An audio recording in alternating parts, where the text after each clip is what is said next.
Welcome back to another Tip Tuesday from ISO Design.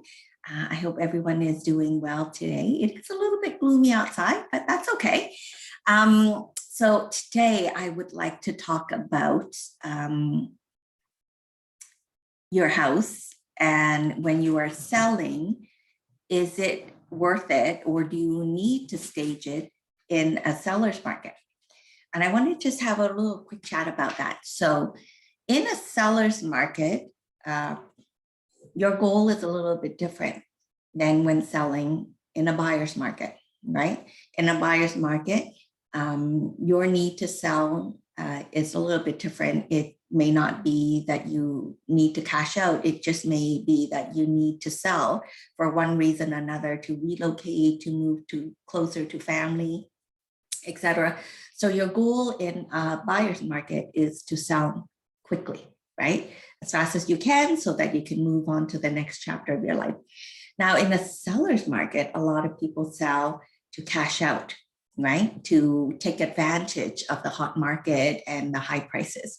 So knowing that demand is high and inventory is low, do you really need to make your house look as perfect as can be to sell?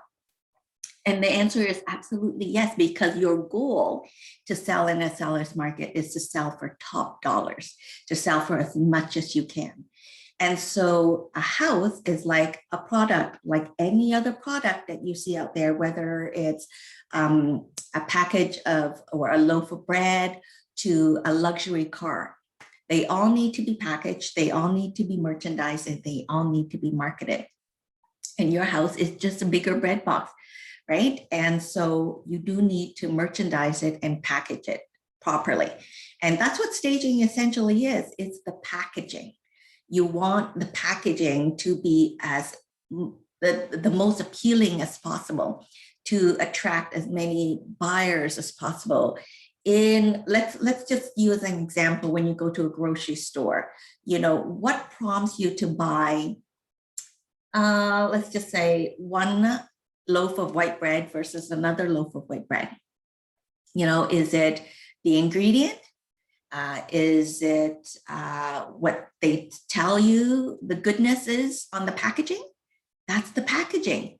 That's the stuff that you read and it appeals to you. So you pick up that package versus the one that's next to it, right? That's no different than a house, right? So packaging is the staging part. You want to make it look as perfect as you can with a nice big bow on it, so that no matter who comes into your house, they are going to fall in love with it and want to put an offer on the house.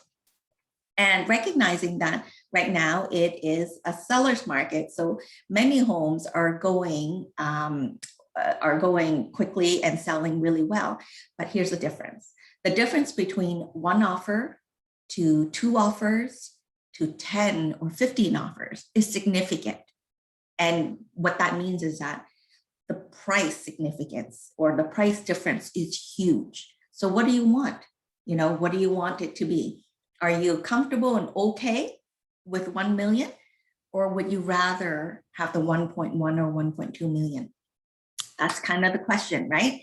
So my advice is, don't discount packaging, merchandising, and marketing in a seller's market. It is very important, especially if your goal is to cash out and capture the market and get the most amount of money for your house as possible. I hope that helps. Check back in with us every Tuesday, because there's always going to be a great tip for you, okay? Take care and have a great day. Bye.